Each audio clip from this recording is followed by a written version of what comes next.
Takže ahojte, a ja vás vítam pri mojom videu a dnes si ukážeme, ako opraviť Minecraft, keď vám nejde. No. Najprv si dáme túto položku, proste ide ako vypínate a napíšte tam spustiť. No. A tu sa vám hneď zobrazí, no tak na to kliknete a napíšete si toto tu, updata, percento, updata, percento a dajte OK.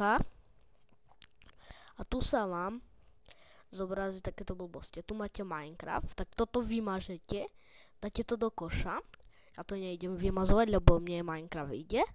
A z koša to potom kliknete iba pravým tlačítkom a tu dajte vybrázniť kôš a potom zase si spustíte. Bude sa vám to dlhšie načítavať, ale pôjde vám Minecraft. No a to by malo byť na ne všetko a čau vajs.